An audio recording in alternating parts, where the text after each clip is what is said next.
Muy bien, devotos. Hare Krishna, ¿cómo están? Mis reverencias a todos. Jai Shri Prabhupada.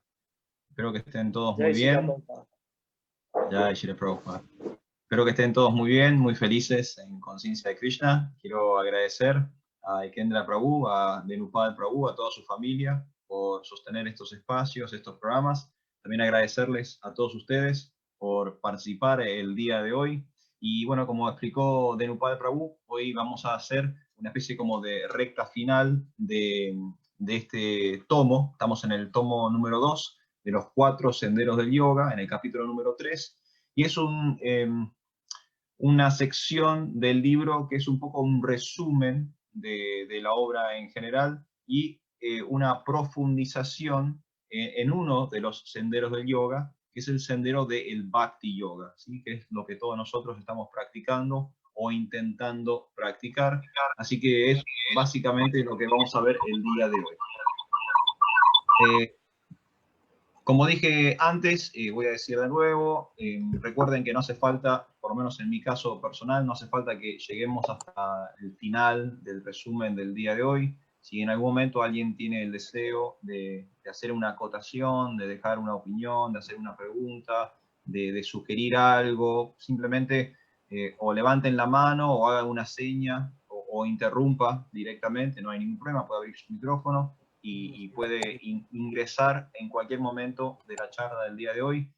Como dije y como digo siempre, no hace falta esperar hasta el final por si ustedes quieren decir algo, ¿sí? Y si hay cualquier cosa que yo diga no queda claro y necesitan que se repita o que se vuelva a explicar o lo que sea, también por favor háganmelo saber y volvemos para atrás y retomamos aquello que no haya quedado claro, ¿sí? Así que, bueno, vamos a comenzar. Si les parece bien, vamos a comenzar con el día de hoy. Antes de comenzar, ya hemos cantado un muy hermoso mantra, que glorificación para el señor Damodar en este sagrado mes de Kartik. Estamos en los últimos días del mes de Kartik. Pero bueno, si quieren me pueden acompañar, hacemos una invocación y comenzamos con la lectura o el resumen del día de hoy. Om Namo Bhagavate Vasudevaya. Om Namo Bhagavate Vasudevaya. Om Namo Bhagavate Vasudevaya.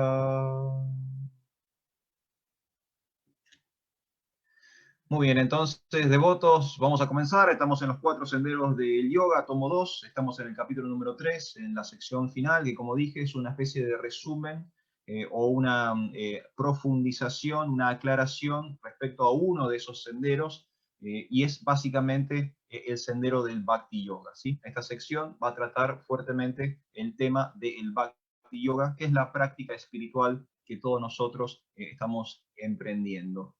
Lo primero que aparece en este resumen, ustedes ya me conocen, ¿no? No es que voy a ir línea por línea, renglón por renglón, voy a ir como resumiendo o tocando temas generales. Lo primero que aparece en esta última sección son las 9 prácticas del Bhakti Yoga. Y esto es algo interesante. Yo la última vez que estuve con ustedes hablamos acerca de la meditación, y yo trabajé con ustedes en citas del Bhagavad Gita y también citas de los Yoga Sutras de Patanjali. No sé si lo recuerdan, pero trabajamos como los dos textos de forma complementaria.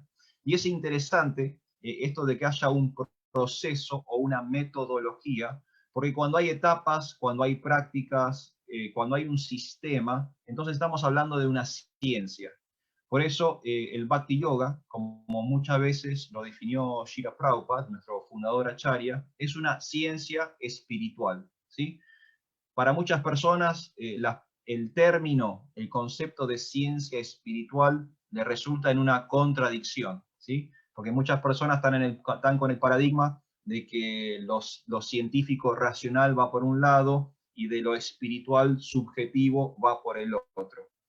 Pero eso no es una realidad para nosotros como Bhakti Yogis. Nosotros entendemos que nuestra práctica es una ciencia espiritual. Y una forma de demostrar que el Bhakti Yoga es una ciencia es que el Bhakti Yoga tiene una metodología, ¿sí? Hay un sistema, hay una estructura, hay etapas, hay un proceso.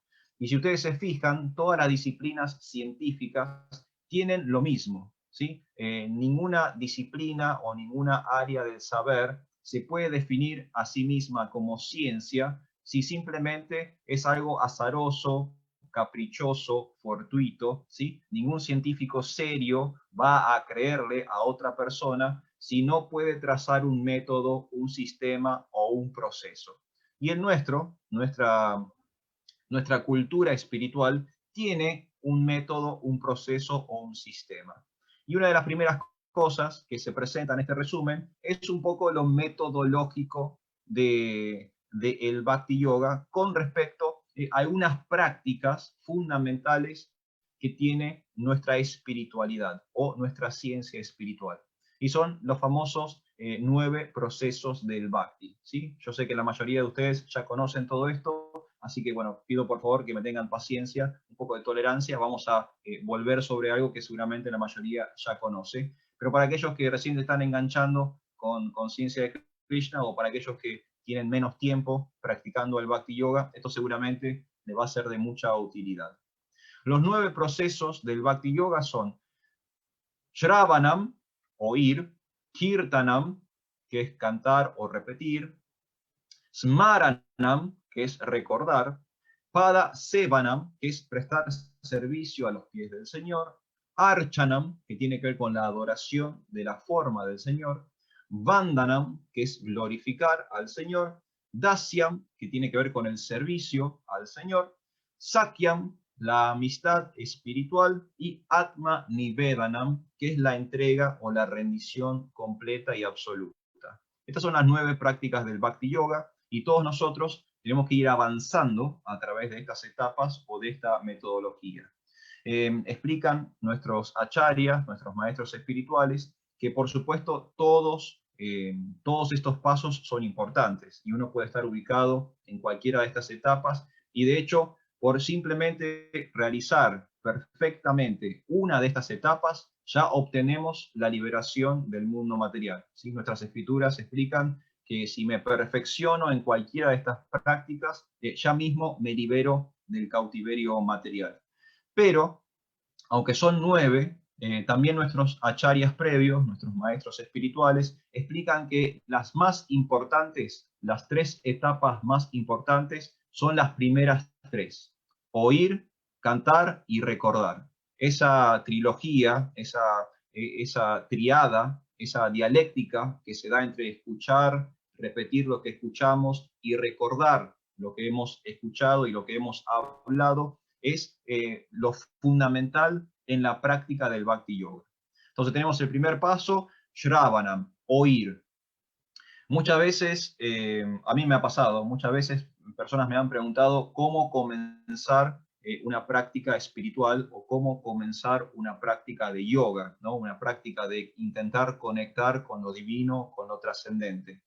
Y por lo general tenemos ideas, ¿no? ¿Qué sé yo? Por ahí más como místicas, ¿no? Y uno dice, no, bueno, tenés que hacer un ayuno profundo, o tenés que, no sé, tenés que retirarte de la sociedad, tenés que irte a un bosque, a una montaña, tenés que alejarte de los estímulos modernos, ¿no? Y por ahí tenemos como ideas místicas del comienzo de una búsqueda espiritual.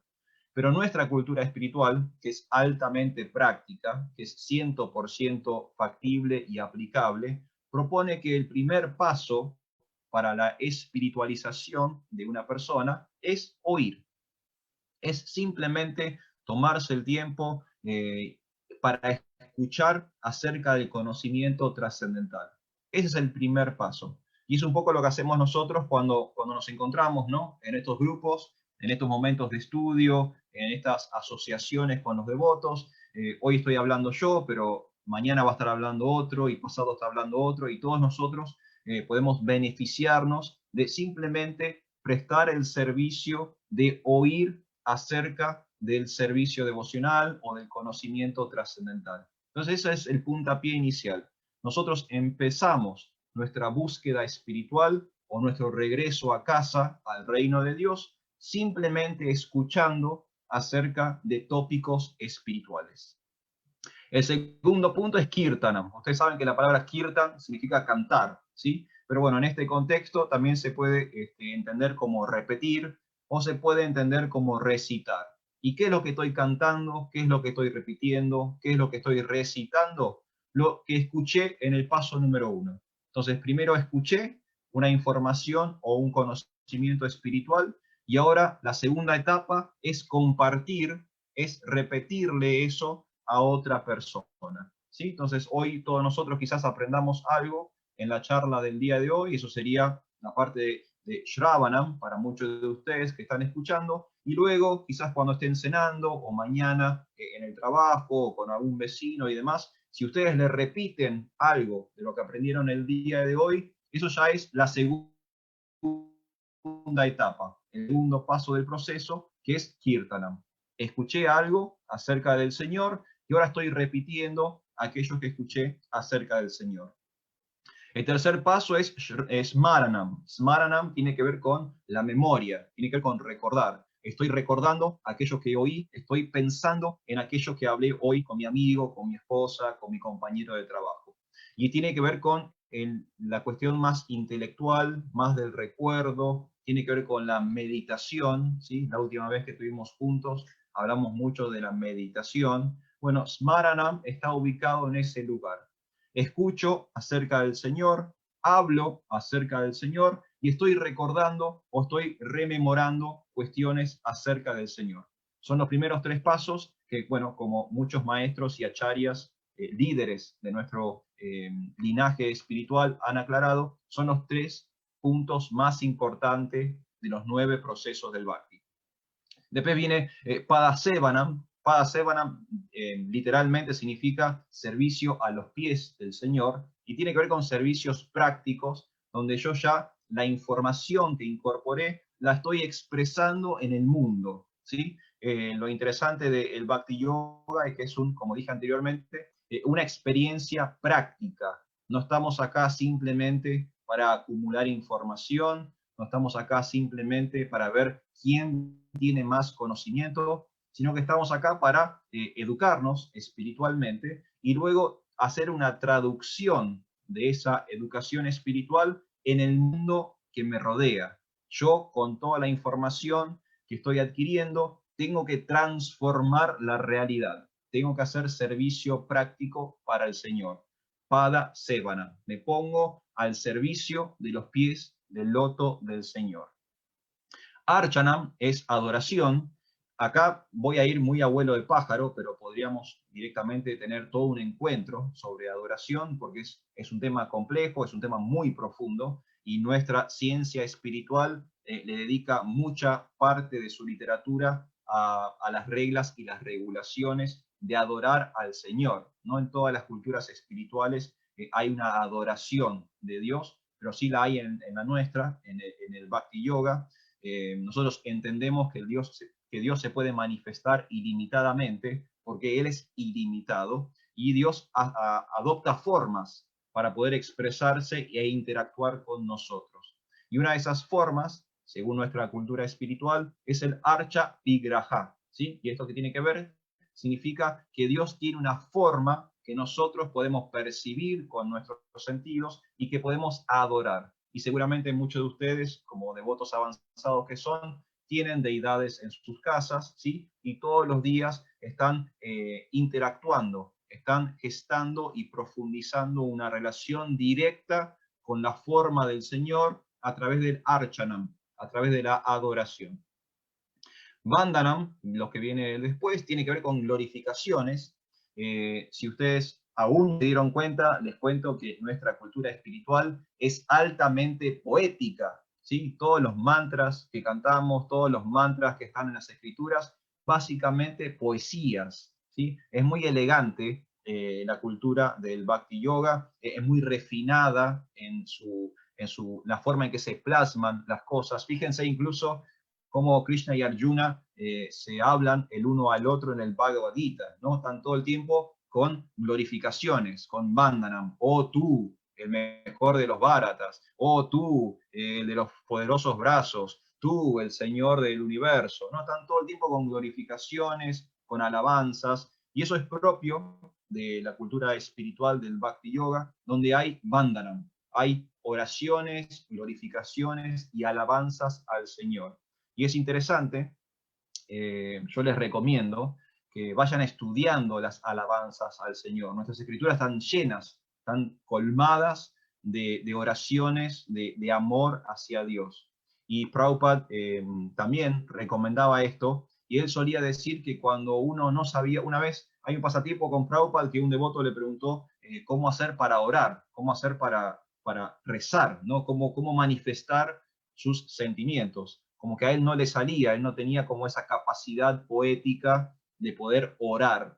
Y Prabhupada le recomendó, lo que yo les voy a recomendar ahora, es que estudien las oraciones de las grandes personalidades en el pasado. Por ejemplo, Prahlad Maharaj, ¿no? Uno puede estudiar las oraciones de Prahlad Maharaj. Uno puede estudiar, como están estudiando ustedes también, las oraciones de la reina Kunti, ¿no? Esta gran mujer, la madre de Arjuna, que cuando tuvo la oportunidad de glorificar al Señor, la verdad que recitó una poesía hermosa. Entonces uno puede estudiar eso y puede aprovechar ese vandanam, esa alabanza de grandes personalidades del pasado para también expresar sus sentimientos. Vandanam, glorificación a través de las oraciones.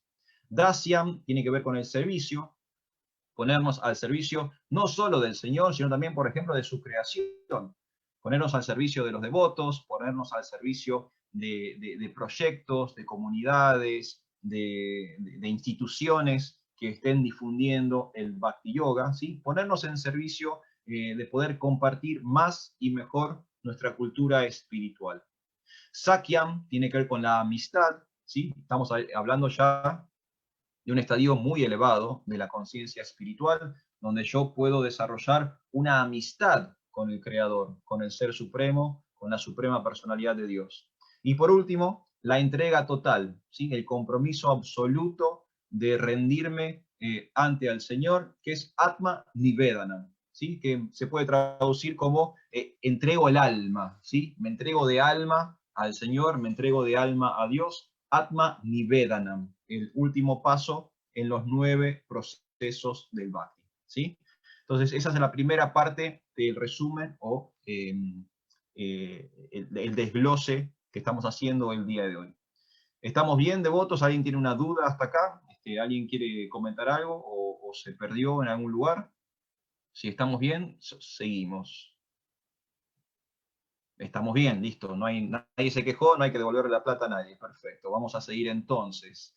De estos 9 procesos del Bhakti, en el texto, en este tomo que estamos estudiando ahora, aparecen ejemplos de distintas personalidades del pasado, de nuestra cultura espiritual, que lograron perfección a través de uno de estos pasos. Como dije antes, el servicio espiritual devocional es absoluto. No hay diferencia entre un servicio y otro, pero también mencioné que distintas personalidades se han, digamos, perfeccionado en alguno de estos pasos o alguna de estas etapas. Por ejemplo, Maharaj Parikshit, ¿sí? El que está oyendo el Srimad Bhagavatam, el que hace las preguntas para que el Srimad Bhagavatam se pueda expresar, él es experto o él se perfeccionó, se liberó a través del primer paso, a través de escuchar, ¿sí? De Shravanam. Maharaj Parikshit, ustedes saben, era un rey, fue maldecido, estuvo por esa maldición, le quedaban 7 días de vida, y cuando él se dio cuenta, se enteró de que apenas le quedaban 7 días de vida, decidió abandonar sus obligaciones gubernamentales, aristocráticas, y se adentró en el bosque en búsqueda de un sabio que pudiera darle información espiritual. Ese sabio fue Sukadev Goswami. Justo Maharaj Parikshit se metió al bosque y había como una especie de asamblea, una especie de como de congreso internacional de sabios e intelectuales, y justo él fue a caer ahí y pudo escuchar todo el recitado del Srimad Bhagavatam. Y por escuchar, por perfeccionarse en el primer paso del proceso del Bhakti, Maharaj Parikshit alcanzó la liberación. Sukadev Goswami, que es la persona que le habló el conocimiento espiritual, él también se perfeccionó en el segundo paso, en el Kirtanam, ¿sí? Sukadev Goswami lo que hizo fue repetir todo el conocimiento espiritual que él había adquirido de su padre, Srila Vyasadeva. Srila Vyasadeva, una manifestación de Krishna en la tierra, según Srila Prabhupada, el avatar literario o la manifestación literaria de Dios, era el padre de Sukadev Goswami y le había dado a su hijo todo el conocimiento espiritual. Y su hijo, por repetir al pie de la letra todo lo que le había dicho su padre, también alcanzó la liberación porque se perfeccionó en el segundo paso, en el Kirtanam. Tenemos a Prahlad Maharaj, que hoy lo mencioné, ¿sí? Prahlad Maharaj es del pasatiempo de Nishingadev. Él se perfeccionó en Smaranam, en recordar. Prahlad Maharaj estaba absorto en Krishna.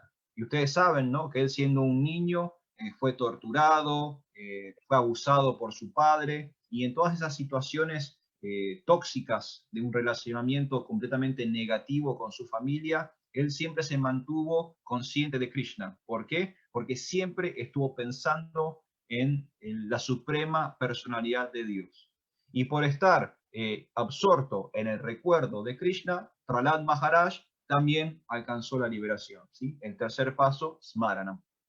Tenemos a la diosa Lakshmi, la diosa de la fortuna. Ella es experta en Padasevanam. Ella directamente está constantemente masajeando y cuidando de los pies del loto del señor Vishnu. Entonces ella es experta en esa etapa, ¿sí? Padasevanam. Literalmente es experta en servir los pies del loto del señor. Lakshmi, la diosa de la fortuna, que es una manifestación, un avatar de Radharani, ¿sí?, la consorte eterna de Krishna. Prithu Maharaj fue un gran rey de la antigüedad, también un avatar de Krishna, una manifestación de Dios en la tierra, y él fue experto en la adoración, ¿sí? En eras anteriores, el Archanam, la adoración, era el método de yoga prescripto. Hoy vamos a hablar después sobre cómo hay que hacer yoga en el mundo actual. Pero en la antigüedad, en ese momento en que estaba reinando Prithu Maharaj, la religiosidad pasaba a través de la adoración. Y por ser un experto en adorar la forma del Señor, Prithu Maharaj alcanzó la liberación. Vandanam, vamos a hablar ahora de las glorificaciones. Y el ejemplo, el experto en esto es Akrura. No sé si conocen a Akrura. Akrura es el chofer o el áuriga de Krishna. Krishna, cuando va a reinar a Dwarka, como rey, como príncipe, tiene quien lo lleva de un lado a otro, ¿no? Como una persona, una gran personalidad hoy en día tiene un chofer, por ejemplo, que lo lleva de un lado a otro. Bueno, Akrura era el chofer o el áuriga de Krishna, mientras Krishna estaba en la tierra en su posición de príncipe o de rey, y era experto en recitar oraciones de glorificación al Señor. Todo el tiempo lo estaba glorificando, todo el tiempo lo estaba alabando, y él es entonces el ejemplo de alguien que se libera o se perfecciona en el Vandanam. Hanuman es el ejemplo de Dasya, del servicio. A Hanuman lo conocemos por los pasatiempos de Ramachandra, ¿no? Sí, en el Ramayana. Hanuman, muy interesantemente, es un animal, es un mono, y aún así, por su intenso amor y su intenso servicio a su amado Ramachandra, al señor Rama, él se liberó y se perfeccionó en el Seva, ¿sí?, en el Dasya, en el servicio devocional. Arjuna, el del Bhagavad Gita, es el experto o el ejemplo de Sakyam, de la amistad. Fíjense ustedes cómo Krishna y Arjuna se tratan, se quieren y se aman en el diálogo del Bhagavad Gita. Hay mucho contacto entre ellos. Son primos, son amigos, son cuñados, ¿sí?, forman parte de la misma familia. Hay mucha familiaridad, mucha amistad entre Krishna y Arjuna. Y el último punto, Atmanivedanam, tenemos el ejemplo de Bali Maharaj. Bali Maharaj es el rey que interviene en el pasatiempo de Vamanadeva, ¿sí?, cuando Krishna adopta la forma de un sacerdote enano. Y Bali Maharaj, que en ese momento era el rey de los demonios, tiene un pasatiempo con Vamanadeva, con esta forma del Señor, esta forma petiza, enana del Señor, y cuando Bali Maharaj se da cuenta de que ese sacerdote pequeño en realidad es la suprema personalidad de Dios, se le entrega, se le postra a sus pies, y él es el ejemplo de Atman Nivedanam, ¿sí? De la rendición completa al Señor. Acá tenemos distintos ejemplos de distintas personas que alcanzaron la perfección ejecutando por lo menos uno de estos pasos o de estos procesos del Bhakti Yoga. Y por último tenemos el gran compendio de todos los pasos, que fue Ambarish Maharaj, otro gran rey de la antigüedad. Ambarish Maharaj, él no solamente se perfeccionó en uno de los pasos, sino que él en realidad se perfeccionó en todos los 9 pasos. Ambarish Maharaj era experto en todo, en escuchar, en recitar, en recordar, en adorar los pies, en todo. Todos los 9 pasos del Bhakti Yoga están presentes en la figura de Ambarish Maharaj. Si ustedes quieren, yo les recomiendo, busquen los pasatiempos de Ambarish Maharaj en el Srimad Bhagavatam, y ahí van a ver cómo una persona es perfectamente consciente de Krishna. Y que él, aún siendo un rey, aún siendo un jefe de Estado, un jefe de familia, aún así era plenamente consciente de Dios, porque él estaba completamente absorto en todos estos 9 pasos del Bhakti Yoga. ¿Cómo vamos hasta ahí, Prabhus? ¿Vamos bien? ¿Hay alguna duda? ¿Algún problema? ¿Venimos bien? Ok, entonces, vamos a seguir un poquito más. Vamos. ¿De Nupal, Prabhus, estamos bien? Sí, estamos bien. Ok, bueno, seguimos un poquito más entonces. Vamos a seguir adentrándonos en este resumen de este tomo de los 4 senderos del yoga. Como dije anteriormente, en el servicio devocional no hay diferencias, ¿sí? El servicio devocional es absoluto y no es que uno hace más o mejor servicio que el otro. Estando en cualquiera de estas fases o en cualquiera de estas etapas es perfectamente bueno. No es que la número 5 es mejor que la número 1, ¿sí? O que la número 8 es mejor que la número 5. Es servicio devocional, y el servicio devocional es trascendental, es absoluto, y cualquier perfección que podamos obtener en nuestro servicio devocional es perfectamente bueno, trascendentalmente bueno. Esto lo podemos ver, por ejemplo, en algunos pasatiempos. Hoy mencioné al señor Ramachandra. Ustedes saben, por ejemplo, cuando el señor Rama tuvo que rescatar a su esposa Sita, él tuvo que cruzarse hasta la isla de Lanka, lo que hoy es Sri Lanka. Él tuvo que pasar del continente, el subcontinente de la India, a la isla de Lanka. Pero no había un puente, no había una forma de poder unir el continente con la isla. Entonces el señor Ramachandra construye un puente, digamos, milagroso, trascendental, de piedras que flotaban sobre el océano. Y es importante este pasatiempo con respecto a lo que yo estaba hablando, de que todos los servicios son buenos, porque hay una historia en relación con este pasatiempo, de que cuando están construyendo el puente, distintas entidades vivientes van a ayudar al señor Ramachandra. Estaban los monos y los osos, que formaban parte de su ejército, y ellos podían lanzar al agua rocas relativamente grandes. El señor Hanuman, de quien hablábamos recién, él era un místico y podía tomar una forma gigantesca, y él directamente lanzaba montañas al agua, ¿no? Para que sirvan de piedras para poder atravesar el océano. Pero hay una entidad viviente muy pequeña, hay distintas versiones, en algunas versiones es una hormiga, en unas versiones es una arañita, en otras versiones es una ardilla, pero no importa la versión. Una entidad viviente pequeña, digamos una hormiga, ¿no? Él está viniendo, imagínense, una hormiga no puede levantar una montaña, no puede levantar una piedra demasiado grande. Entonces la hormiguita iba con el guijarro chiquito que él podía levantar, pero él quería participar del servicio de ayudar al señor Ramachandra a construir su puente. Entonces tenemos la hormiguita ahí con una piedra muy, muy, muy chiquita, y el señor Hanuman viene con una montaña gigantesca y lo quiere correr a la hormiga, como diciendo, loco, me molestás. Mirá lo que yo vengo, estoy trayendo una montaña al lomo y vos estás ahí en el medio molestándome con las piedritas que podés juntar.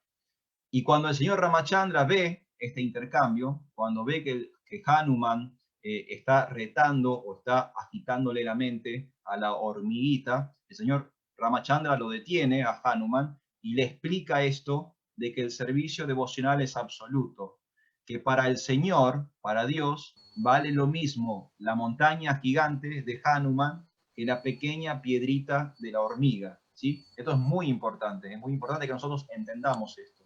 No hay un servicio mejor que el otro, no hay un servicio que esté por encima del otro. Todos prestan servicio de acuerdo con su capacidad, de acuerdo con su deseo, de acuerdo con su individualidad, y ese servicio es perfecto absolutamente.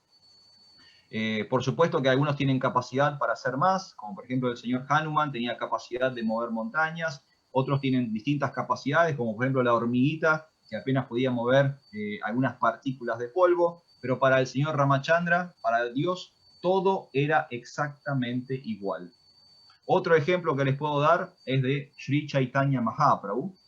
No sé si ustedes han leído o conocen el pasatiempo que está en el Chaitanya Chaitamrita, donde tres hermanos vienen a presentarse a Chaitanya Mahaprabhu. Los tres hermanos lo conocen a Chaitanya Mahaprabhu cuando él va de paso por su aldea y quedan encantados con Chaitanya Mahaprabhu, ¿no? Dicen, ok, lo que va, ser Hare Krishna es la que va. Me tengo que hacer Hare Krishna. Miren esta persona, es increíble. Entonces, los tres hermanos van a hablar con Chaitanya Mahaprabhu y básicamente van a decirles, Señor, me entrego a usted. Dígame qué es lo que tengo que hacer.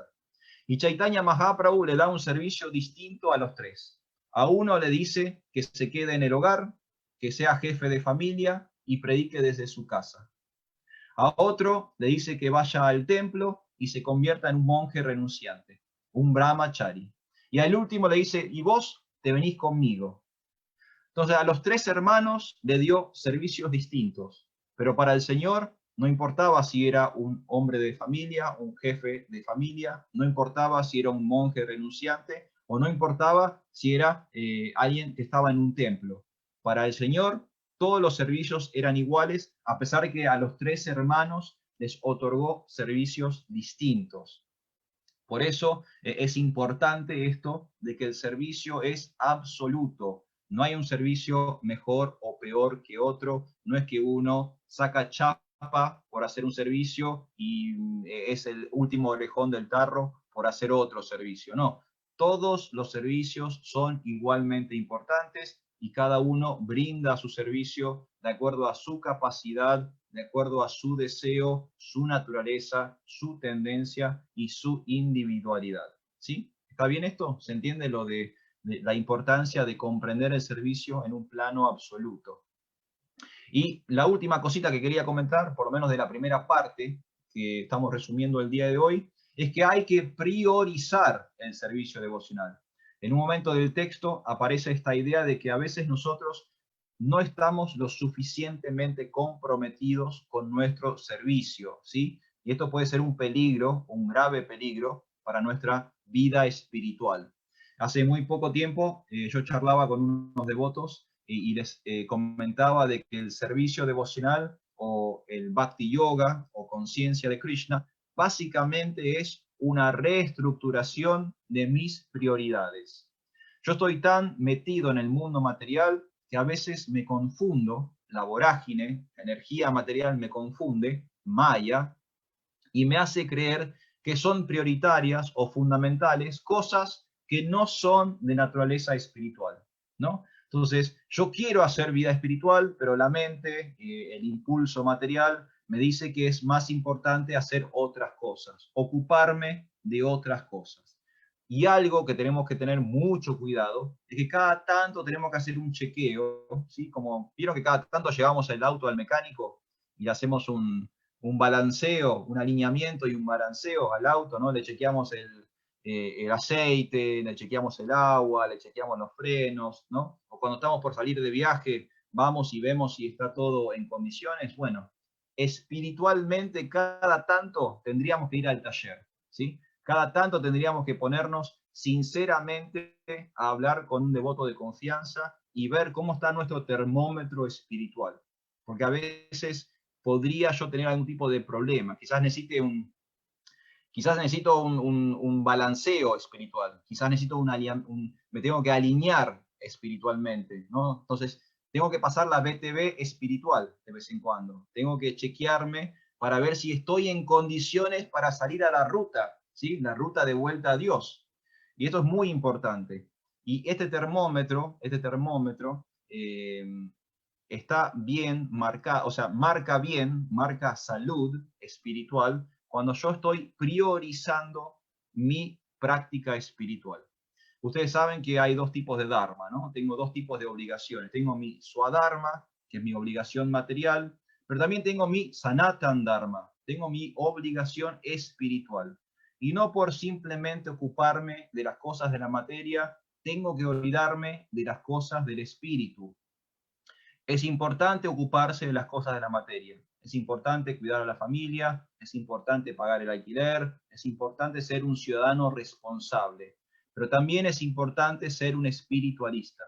Y tenemos que tener mucho cuidado de no dejarnos llevar por la vorágine, de creer que estoy bien situado simplemente porque estoy haciendo cosas materiales del modo correcto. Esto es muy, muy importante. Tengo que tener mucho cuidado. Por eso es muy importante la asociación con los devotos, es muy importante esto que dije recién, llevar el vehículo al taller de vez en cuando para ver si mis prioridades, si mi escala de valores está bien situada.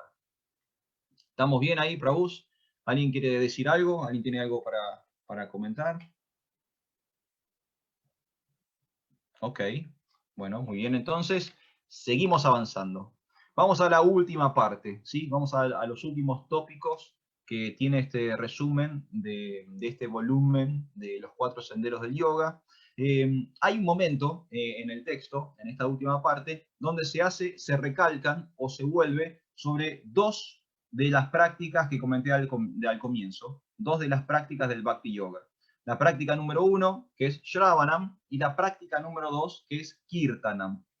Entonces van a ver, cuando se metan a estudiar el texto, que hay un apartado donde se concentra un poco la atención en Shravanam, en escuchar, y Kirtanam, en cantar, repetir o recitar, ¿sí?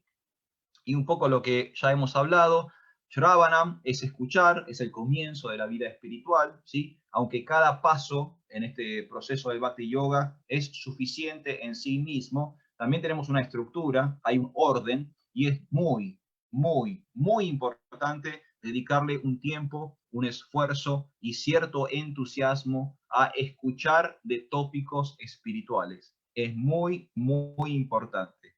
Y el siguiente paso es poder compartir o repetir toda la información espiritual que he adquirido con el tiempo. Porque tampoco tampoco esto que me salvo yo y que todos se ahogan. No es que yo agarré el salvavidas yo y no me importa todo lo demás. No. Yo tengo el salvavidas de conciencia de Krishna y sí me importan todos los demás. Soy altamente empático, altamente compasivo y quiero que todos se beneficien del mismo regalo que se me fue dado a mí. Entonces, ahora Kirtanam, ahora tengo que repetir, tengo que compartir para que todos los demás también tengan esta oportunidad maravillosa de volver a casa, de volver a Dios. Después, el texto comienza a hablar sobre el Maha Mantra Hare Krishna, ¿sí? Nosotros, como Bhakti Yogis, hacemos meditación, hacemos yoga. Nosotros tenemos una meditación de mantras, ¿sí? Hacemos mantra yoga, hacemos meditación con mantras. Esa es nuestra meditación y es nuestro tipo de yoga. Somos Bhakti Yogis, hacemos un tipo de yoga, pero nuestro yoga o nuestra práctica es con la meditación con mantras. ¿Y qué son los mantras? Los mantras son básicamente herramientas, instrumentos para el alivio de la tensión mental, ¿sí? Mantra, la palabra mantra es una palabra compuesta en sánscrito, mana de mente, Tra de tráyate, liberación. Entonces, cuando hablamos de mantra, estamos hablando de una terapia sonora que me permite a mí aliviar el sufrimiento mental. ¿Qué es el sufrimiento mental? La angustia, el estrés, la ira, la envidia, la depresión, la lujuria, todas esas negatividades, todas esas toxicidades me están ejerciendo presión mental, me están lastimando la psiquis, me están dañando mi cuerpo metafísico. Y yo puedo aliviar ese sufrimiento, puedo quitarme el lastre de encima con el canto de mantras, ¿sí? Y específicamente del Maha Mantra Hare Krishna. La palabra Maha significa grande o importante, ¿sí? Lo conocemos con, por ejemplo, todos conocemos a Mahatma Gandhi, ¿sí? El título Mahatma significa gran alma, de la palabra Maha. Y también tenemos la palabra Maha en castellano como Magno, ¿sí? Que significa grande o exaltado, ¿no? Alejandro Magno, Carlo Magno. Vieron que algunos reyes de la antigüedad fueron tan importantes que se les anexó a su nombre el Maha, ¿sí? Son magnos, son grandes. Entonces, hay un Maha Mantra, hay un gran alivio de la mente, o hay un gran instrumento para el alivio de la mente. Hay una gran herramienta para el alivio de la mente. Y eso es el mantra Hare Krishna. La repetición de 3 de los nombres de Dios, Hare, que se refiere a la energía del Señor, el amor de Dios, el aspecto femenino del Señor, Krishna, que es el supremo atractivo, el aspecto masculino de la divinidad, Krishna mismo, Dios mismo, y Rama, que significa que ese Dios todo amoroso, ese Dios femenino, masculino, es la fuente de todo placer. Hare, Krishna y Rama. Y esta es la recomendación de meditación o de religiosidad para esta era. Como en eras anteriores hemos hablado, estaba la adoración. Ahora, en el 2020, en pleno Kali Yuga, la religión o la práctica espiritual prevista para todos nosotros es el canto del Maha Mantra Hare Krishna, ¿sí? Y ahí tenemos la aparición del Panchatattva, ¿sí? Chaitanya Mahaprabhu y sus asociados íntimos, los 5 avatars de Krishna que descendieron al planeta hace 530 años atrás, ellos inauguraron el movimiento Hare Krishna. ¿Y cómo inauguraron el movimiento Hare Krishna? Haciendo público, haciendo gratuito, haciendo apto para todo público el canto del Maha Mantra Hare Krishna. ¿Estamos bien? No les estoy aburriendo, ¿no? No. Vamos todavía, están todos en éxtasis, así me gusta, vamos todavía. Y vamos con el último punto del día de hoy, que es el último punto que trae este texto sobre el final del tomo. Van a ver que hay una especie como de cuadro sinóptico, ¿sí? Que habla un poco acerca del Bhakti Yoga, ¿da? Algunas, ahí está, de Upal Prabhu, ahí, perfecto. La cámara 2 me está tomando ahí. Muy bien, gracias. Qué producción, ¿eh? Impresionante, estamos como en el noticiero. Este cuadro sinóptico es básicamente un resumen de qué es el Bhakti Yoga, ¿sí? Para que todos nosotros podamos entender qué es el Bhakti Yoga. Ustedes saben, la palabra Bhakti significa devoción, también se puede traducir como amor, amor espiritual, no el amor mundano que uno puede tener por no sé, un club de fútbol o un auto, ¿no? O cuestiones materiales, sino que Bhakti es un amor espiritual, es un amor divino. Y es un amor que va dirigido exclusivamente a Dios. Es la unión entre el alma y el ser supremo. Eso es Bhakti, ese es el yoga. Hacemos yoga a través del servicio devocional o del amor divino. Las formas para definir Bhakti es que es un servicio devocional sin esperar nada a cambio. ¿Qué significa esto? Que hacemos servicio de forma amorosa, continua y desinteresada, ¿sí? Hay una gran diferencia entre, por ejemplo, servir al país o servir a una institución o prestar servicio en un trabajo. Por lo general, cuando las personas prestan servicio de forma material, lo que buscan es algún tipo de rédito a cambio, ¿sí? Si trabajan más horas, quieren cobrar horas extras. Si hacen más esfuerzo, quieren ser compensados de algún modo en particular. Ustedes saben que a algunas personas les gusta figurar y a veces hacen servicios simplemente para estar en una foto, ¿no? O aparecer al lado de una personalidad importante, ¿no? Hacen servicio pero quieren algo a cambio. Eso no es bhakti, eso no es amor puro por Dios. El bhakti es amoroso, es continuo, significa que no tiene fin, no paro con la expresión de mi bhakti, y es fundamentalmente desinteresado. Yo sigo sirviendo, sigo amando, independientemente de que si soy recompensado o no.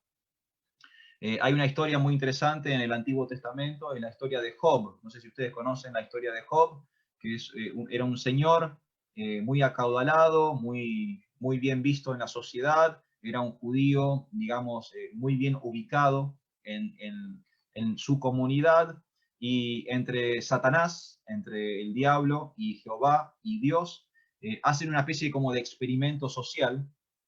El diablo básicamente le dice a Jehová, Satanás le dice a Jehová de que Job en realidad lo ama, lo adora, porque él le dio todo, ¿no? Como Dios, Jehová, le está dando todo tipo de bendiciones a Job, es obvio que Job lo quiere a Dios. Pero ¿qué pasa, dice Satanás, si de repente le quitamos a Job toda la misericordia? Job, ¿te va a seguir queriendo? ¿Sí o no? Ese es el experimento que le plantea Satanás a Jehová.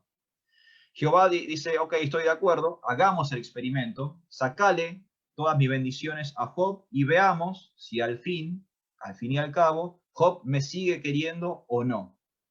Lo único que te pido es que no lo podés dar, ¿sí? Fue la única condición que le puso Jehová. Le puedes quitar todo lo que yo le di, sacarle todo lo que yo le di, lo único que no puedes es matarlo. Y al final, cuando le hayas sacado todo, vamos a ver si Job me sigue queriendo o no me sigue queriendo. Y resulta que Satanás hace eso, justamente le quita a su familia, los hijos, la esposa, la riqueza, su posición social, le quita la salud.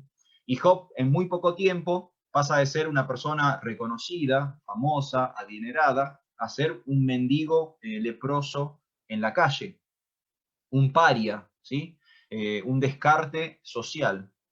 Pero aún así, en esa situación muy lastimosa, muy sufriente, Job seguía amando a Jehová. Y eso es bhakti, ¿sí? Es un servicio, es un amor desinteresado. Cuando Job tenía mucho, él amaba a Dios. Y cuando Job no tuvo nada, él aún así amaba a Dios. Eso es bhakti. Y eso es lo que nosotros tenemos que intentar desarrollar en nuestra vida espiritual. Y el Bhakti Yoga, también se explica ahí en el cuadro sinóptico, es uno de los senderos. ¿Sí? Hemos estado estudiando en estos dos tomos los 4 senderos del yoga. ¿Sí? La famosa escalera del yoga de la cual habla Srila Prabhupada en el Bhagavad Gita. Tenemos karma yoga, tenemos un vínculo con Dios a través de nuestras acciones, nuestra religiosidad. Tenemos Jnana Yoga, un vínculo con Dios a través del razonamiento, del estudio, del intelecto, del ejercicio del buddhi, de la inteligencia espiritual. Tenemos Dhyana Yoga, que es un vínculo con Dios a través de la meditación. Un poco de esto hablamos la última vez que nos encontramos, que estuvimos resumiendo la sección del Dhyana o la meditación. Y ahora tenemos Bhakti Yoga. Tengo un vínculo, tengo un relacionamiento con Dios a través del amor, a través del servicio devocional. Y este Bhakti se expresa a la forma personal de Dios, ¿sí? Bhakti Yoga está íntimamente ligado a lo que es el Bhagavan. Ustedes saben que hay 3 formas de entender a Dios, 3 formas básicas. Está el Brahman, la forma energética, impersonal de Dios. Está Paramatma, la forma localizada, focalizada, de que Dios está en el corazón. Y está Bhagavan, entender que Dios es la suprema personalidad. Bueno, cuando estamos en la plataforma de Bhakti Yoga, estamos fuertemente vinculados a esta tercera categoría de entendimiento de Dios, a la plataforma de Bhagavan. Yo estoy amando a una persona suprema, a la suprema personalidad a Dios, a Krishna, a la divinidad que tiene una forma y un aspecto personal. Esto es Bhagavan. Y esta es la manifestación más dulce de la divinidad o la manifestación más dulce del absoluto, porque no es una simple energía, no es un simple sentimiento, no es algo amorfo, no es un concepto, no es una idea, es una persona con la cual yo puedo tener una relación profunda, íntima, de un amor puro, inmaculado, eterno, ¿sí? Entonces, Bhakti Yoga y Bhagavan van de la mano, o sea, la culminación del yoga y el aspecto más íntimo del entendimiento de Dios están directamente relacionadas. Así que bueno, bien, ahí Prabhu, estamos con el resumen. Eso fue básicamente todo lo que tuvo que ver con este capítulo o este tomo número 2 de los 4 senderos del yoga, capítulo número 3, ¿sí? Básicamente un desglose de qué es el Bhakti Yoga, la culminación del yoga, según la escalera de yoga que se presenta en el Bhagavad Gita. Así que, devotos, muchas gracias por todo. Si alguien tiene alguna cuestión ahora para comentar o preguntar, este es el momento. Bueno, pueden abrir el micrófono o levantar la manito. Bueno. No, está bien. Me alegro que haya quedado todo claro y quiero agradecer de nuevo a... Ahí es perdón, de Bhaktinanda. de Bhaktinanda. Hare Krishna, Prabhu, gracias por la clase, mi reverencia. Para usted y para los Haribol, devotos. Santo, ¿cómo le va? Bien, muchas gracias. ¿Cómo uno puede desarrollar la misericordia para poder dar este conocimiento a los demás? Uno muchas veces, bueno, los que han hecho sangre, también la hostilidad de las personas, los reacios que son a recibir este conocimiento. Y bueno, y cuando uno empieza a perder ese hábito de salir a Sankirtan y bueno, las ocupaciones, el trabajo y todo lo demás, hace que uno a veces como que se concentre en el hogar y en mantener, como dice mi Guru Maharaj Bhaktivedanta Swami, mantener viva, prendida la llama piloto, que es el esfuerzo a veces. Entonces, ¿cómo uno puede hacer para desarrollar esa misericordia de dar este conocimiento a los demás y entender cuán importante es eso y mantenerlo siempre fresco y siempre fuerte ese deseo? Quizá usted me puede iluminar, Prabhu. Gracias.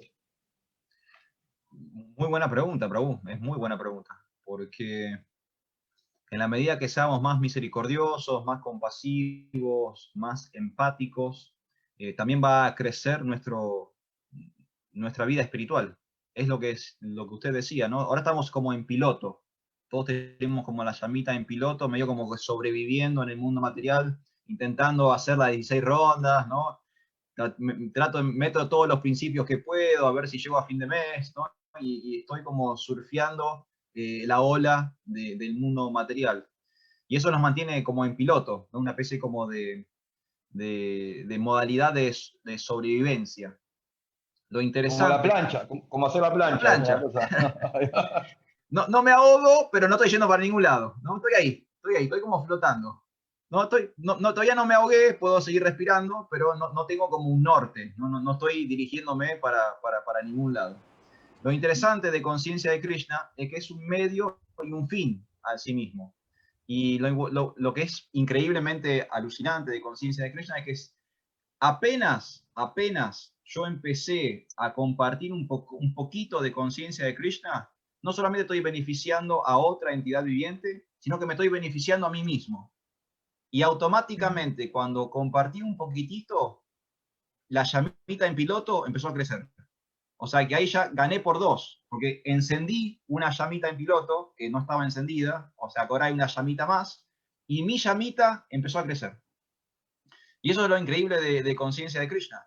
Sí es cierto lo que usted dice, que hoy quizás estamos en otras situaciones, estamos casados, tenemos familia, hay trabajo, no podemos dedicarle tiempo, horas del día a salir a la calle con los libros, pero en mi humilde opinión es tan amplio el mundo hoy en día y las formas que tenemos para compartir conciencia de Krishna, que tenemos que hacer el esfuerzo de ver cómo es que yo lo puedo hacer.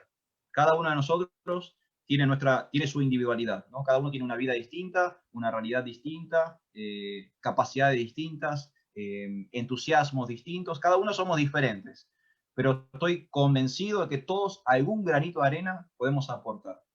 Y hay que buscarle la vuelta. Hoy, bueno, fíjense qué pasó a nivel internacional, ¿no? Con Conciencia de Krishna en la pandemia, todo el mundo, bueno, online, ahora Zoom, vamos a predicar por Zoom. Y bueno, y esto el año pasado no existía eso. ¿Quién predicaba por Zoom el año pasado? No existía. Nadie predicaba por Zoom. Yo ni siquiera conocía Zoom el año pasado, ¿no?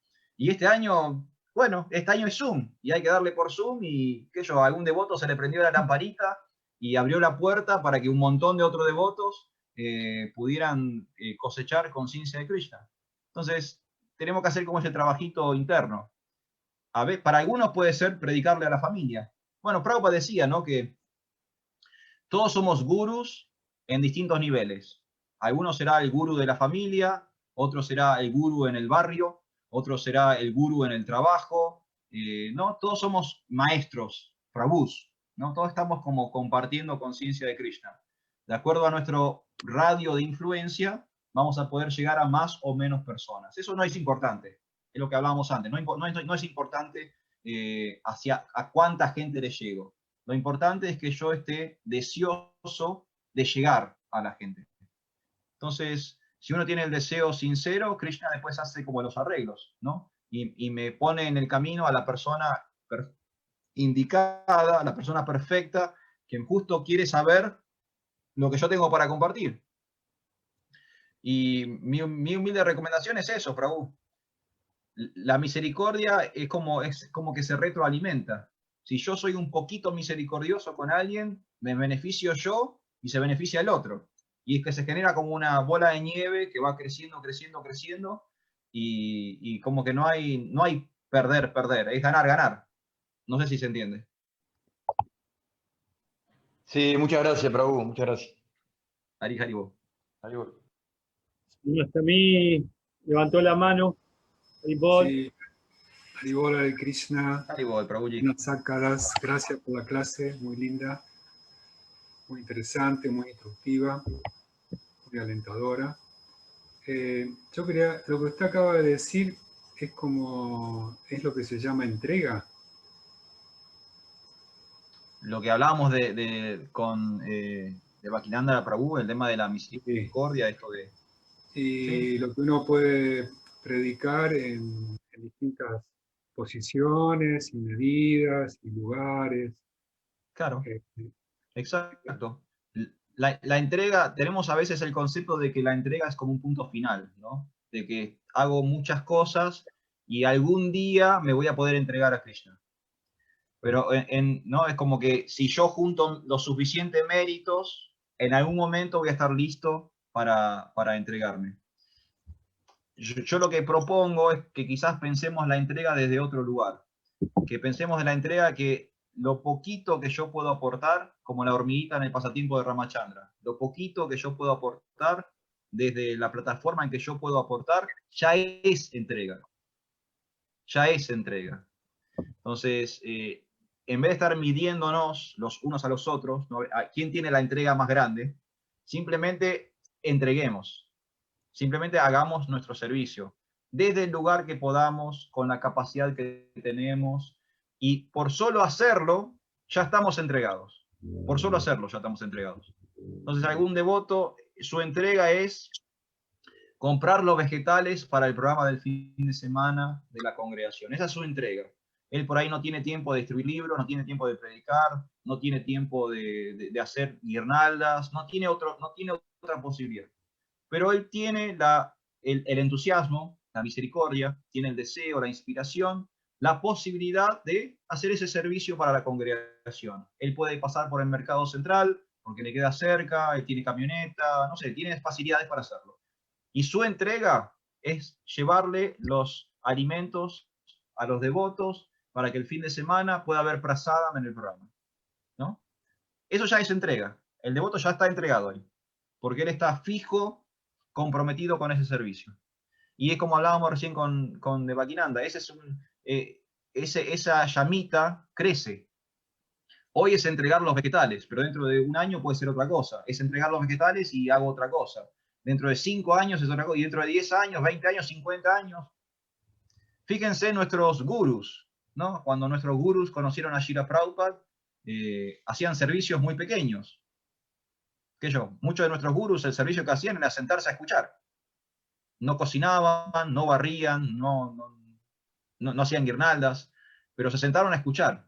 Y por entregarse a escuchar a Srila Prabhupada, 30, 40, 50 años después, son líderes espirituales que están entusiasmando, inspirando a miles de otras personas en todas partes del mundo.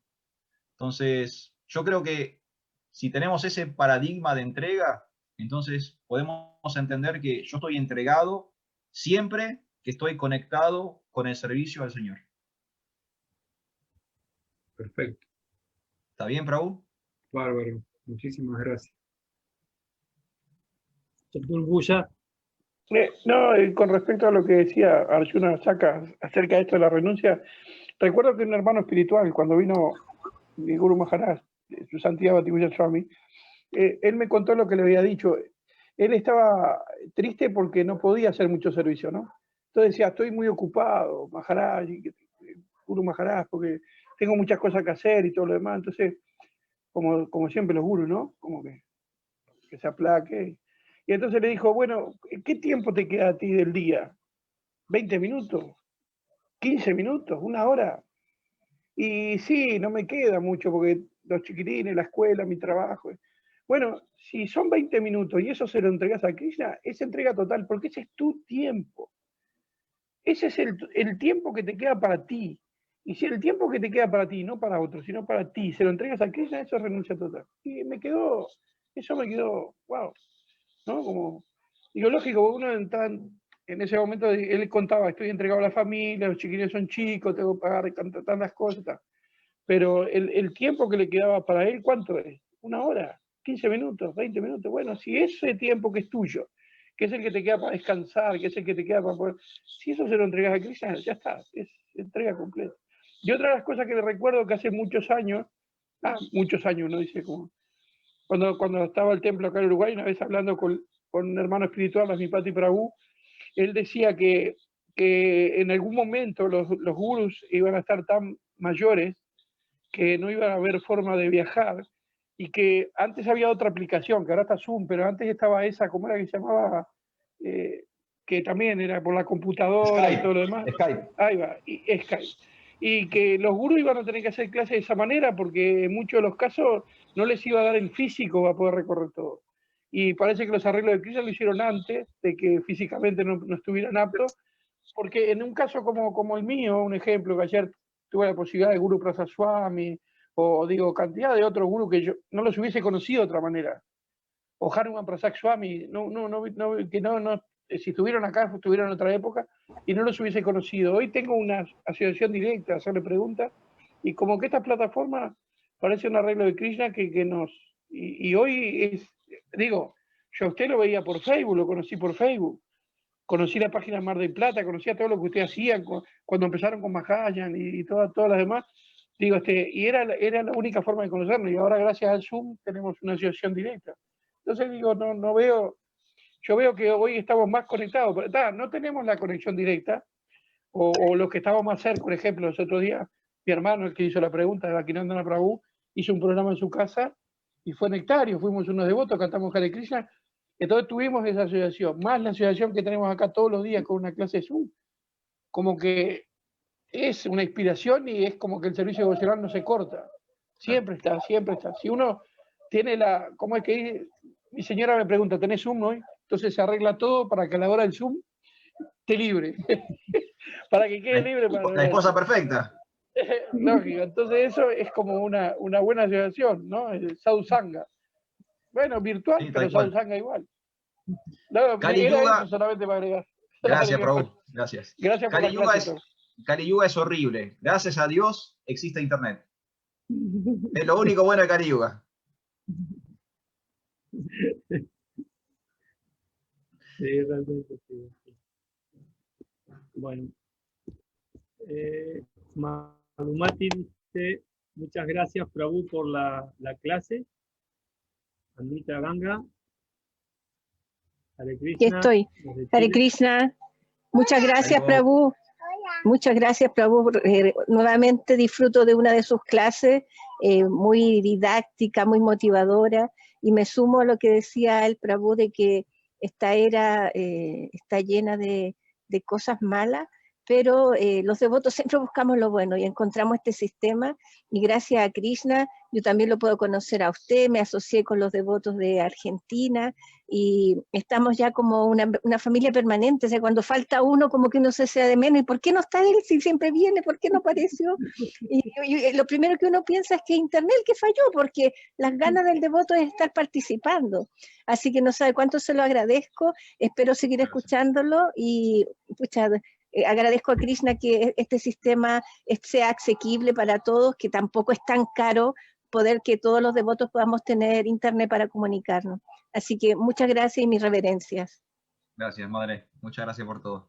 Bueno, y hay que darle las gracias a Kendra Prabhu y a Dhenupal Prabhu, que son los artífices de todo esto. ¿Saben qué? Me encantaba tanto la televisión, pero me encantaba, pero mucho. Tenía un televisor, me compré un televisor así de grande para verlo más grande. Y cuando empezó la pandemia, empezamos a ver y empezamos a reflexionar y bueno, y después mi mujer regaló el televisor. Quedé con la pantalla chiquita. O sea, no te queda otra que predicar ahora. Me quedó predicar, pero ha sido una bendición todo para todo. Así que me he sacado una narta muy fuerte que tenía desde chico. Prabhu, hubiera hecho como yo, tengo la televisión, pero tengo enchufada la computadora, o sea, no se ve nada que no sea por la computadora. Entonces tengo la televisión grande esa, y cuando miro alguna clase de Prabhupada es como ver todo, Gigante. o como un kirtan, es como ver un kirtan ahí, estar ahí bailando con todos ellos. Entonces, para lo único que tengo la televisión es para eso. Después, nada más, perdone que usted es periodista, Prabhu, pero las noticias...